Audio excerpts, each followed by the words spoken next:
Right, so in the last video I uploaded, I gave you pretty much a condensed summary of the last 10 years of my life, and the first time I got diagnosed with clinical depression, and the reasons I believed as to why I had it, when it started, and why I've been living with it for the past 10 years.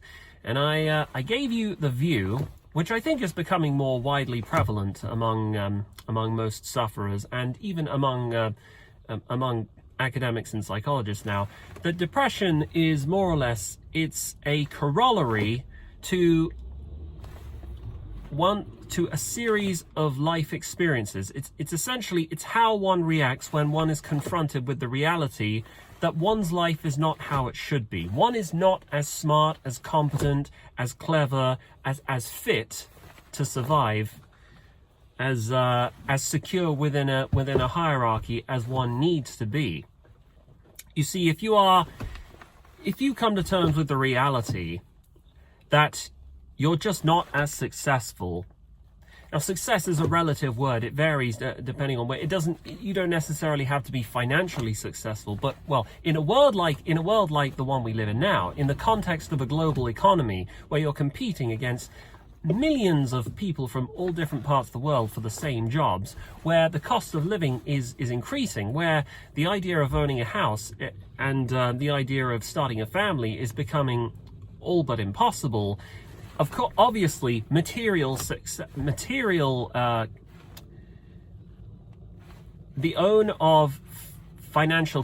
ownership of financial capital and material gain is a very real and pragmatic concern. And if you don't have a lot of that, if you're without property, if you're indigent, then obviously that is going to feed into your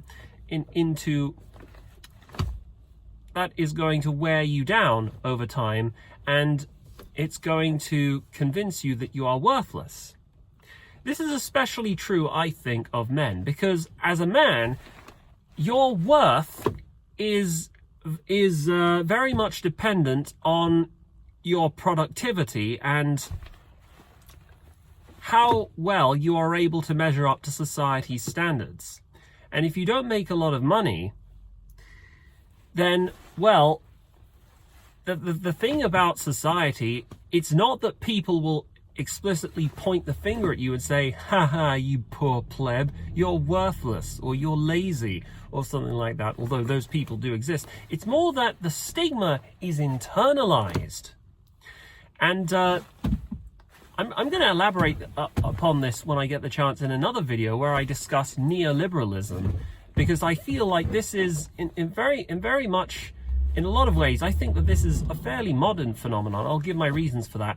But it's that in the past, if we go back a couple decades, possibly maybe in the 18th century, but the 19th century, possibly before that, we lived in what one would, I'm not an anthropologist, but I'm going to say what I believe we lived in was an honor-driven society. We lived in a society that venerated people of honor, where the amount of money you made wasn't as important so much as what kind of a reputation you had and what kind of life you lived.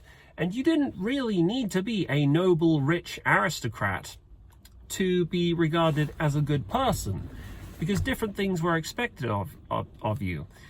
As long as you did good deeds, as long as you regularly attended church and you didn't commit crimes or you didn't infract upon the social order, then you had a very stable and secure position in the hierarchy. But over the next few centuries or the next few decades, depending on how far back we're looking, this all began to melt away. And now we're living in a material-driven society. We're living in a society under the paradigm of neoliberal capitalism. It's really hard to definitively say when this transition took place, what exact year, but I would say it's been a very incremental, iterative transformation. And it's certainly become a lot more prominent now, because picture this. As a 21st century child, as a child who was born in the 90s, I was born in 1994, your lived experience consists of being surrounded day in, day out by advertisements on television, by pop music on the radio with advertisements. When you go for a walk in the town, in the city, there are various shops shouting and promoting their wares. The idea of starvation is, well, nobody has realistically died from starvation in centuries. So you are being bombarded constantly with things, with avenues, various choices, avenues with which you can part your money through which various means through which you can depart that you can depart from your money with. And yet, at the same time, a measure of how successful you will be in this society is your ability to resist this temptation to spend your money on goods. This is a thing that I often see on YouTube. I've seen these snippets, these video shorts from these rich CEOs who say, if you want to be rich, you don't have to drive a Ferrari. What you have to do is spend nothing on clothes, just budget responsibly, eat a tin of baked beans every day, save money over time, look after the pennies, and the pounds will look after themselves. I'm paraphrasing, but I've seen this point of view being repeated so often. But this is not the lived reality for most people, and it's practically impossible to expect from most people, because we all have various needs. We want to be able to enjoy the little things and the finer things in life. Like, you cannot really get by in life by living a miserly existence, by not spending money. And if you're in a position where you don't have a lot of money, and you're in such a precarious financial position where you have to turn down invitations to meet up with friends at the pub, or to go shopping, for instance, or to buy that thing you wanted, is that really living? Well, it isn't, because you're closing off avenues for pleasure. You're closing off avenues for excitement and things that you enjoy, just so you can financially keep your head above the water. But this is what most of us are expected to do. I feel like the people who are running our economic policy, or the people who aren't affected by the turbulence of the financial, of the unpredictable nature of our financial system, those who have made something of themselves, they have a very different attitude to money compared to the other, something like, 95 or 98% of us who are not content with the way things are. They sneer at us. They see us as basically a different kind of species. They see us as irresponsible. But anyway, I did it again, man. I started up this video by talking about depression, and then I rambled and sagged into a whole different discussion about capitalism. But anyway, it's, again, like I tried to say earlier before I lost track, depression is what happens when you're confronted with a reality that is too brutal for you to acknowledge, and you're unable to adjust and align your values in accordance with this new discovery. And one example of this reality is the fact that you'll be given plenty of opportunities to part from your money, yet if you really want to elevate your financial position to a point where you don't need to worry about money, you will have to stand against the tide. You will have to be disciplined, you'll have to budget yourself, and you'll have to eat and drink responsibly. You can't be, you should do exercise, you should cut down on the drinks. And I believe this plays a key role in why so many of us are depressed nowadays, because it takes a considerable degree of mental fortitude to not spend money, to resist the temptation to spend money on material pleasures and things like food and drinks. See, I have a condition where whenever I'm feeling really overwhelmed, really overburdened with stress, like there's so many things are going on in my life and I can't handle it, I go to the pub. I have a few drinks, or I order hot food from a restaurant just to get away from the chaos of my home. Because that's the kind of person I am. Now, when you're under a lot of stress, how you handle it is probably what makes you unique compared to other people. But that's one of my ways I have of handling it. And the cost of living has been increasing, especially with the onset of the pandemic and the hyperinflation that we saw afterwards. I'm old enough to remember when I could order a full English breakfast at this local breakfast diner for about £8. But over the span of 4 years, it's increased now to £12.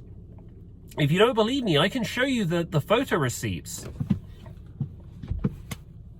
as proof of that.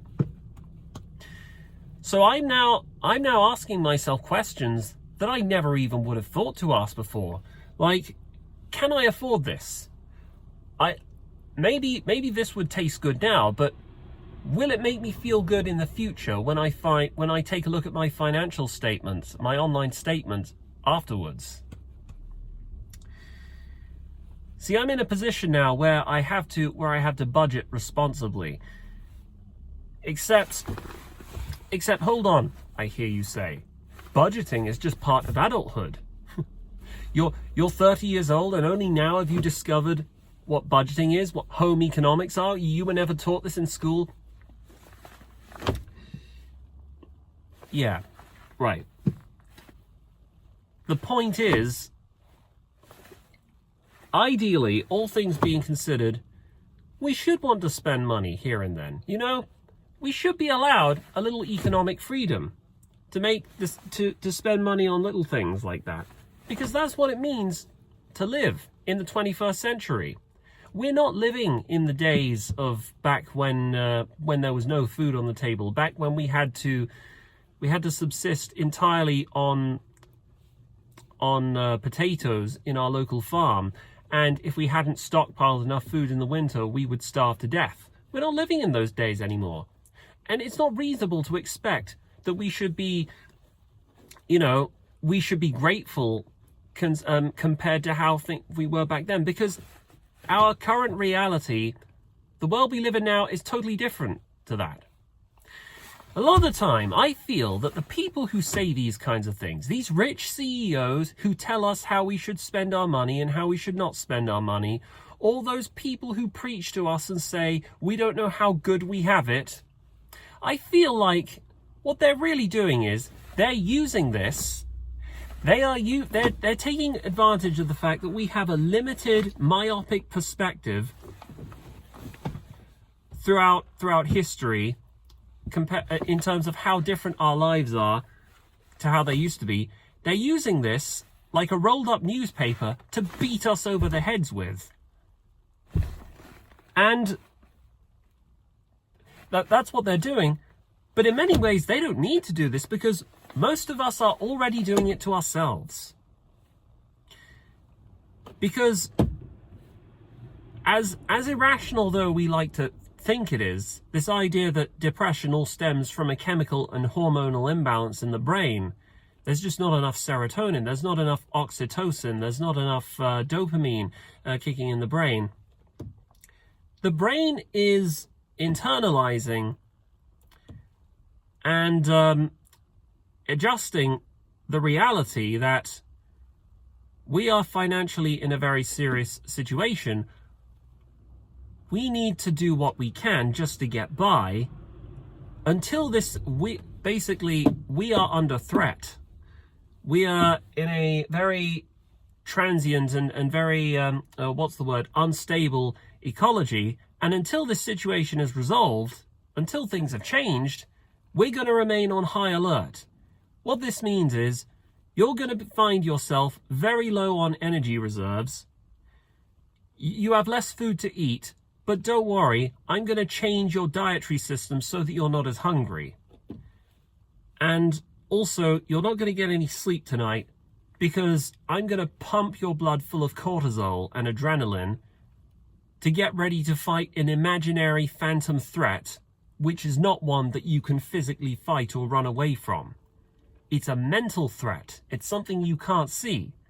It's the threat that if things go wrong, you won't have any money, and without this money, you won't be able to keep the wolf from the door. You won't be able to live a good life. And then one day you will die and no one will miss you. Now, that's a gross oversimplification of what it means to be suffering from depression. But in many ways, I feel like I've more or less characterized why so many people are experiencing depression now. I could have done this in a more structured manner where I wrote down notes, I read from a script, etc., etc. But I feel like talking in this kind of way it's a lot less pressure for me because I can draw on my personal experience and give some of my own unfiltered thoughts in the order that makes the most sense to me. But anyway, this is the key point I'm trying to make.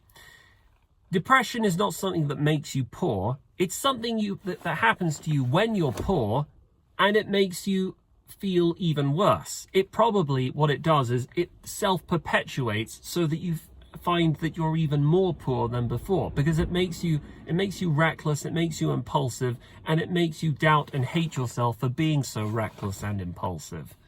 It's a never-ending negative feedback loop. It's an existential dread. And the thing about existential dread is that fundamentally there's not really any cure for it. The only strategy that I've come across that therapists will try to get you to practice in order to deal with it is to change the way you think about reality. It's not to change reality, but that also, in my experience, that's not much of a better strategy either, because that requires basically upward mobility or social change. But good luck getting either of those things to happen. Anyway, I'm probably going to add more to this topic when more ideas come to me, but for now, I've got to do my collection.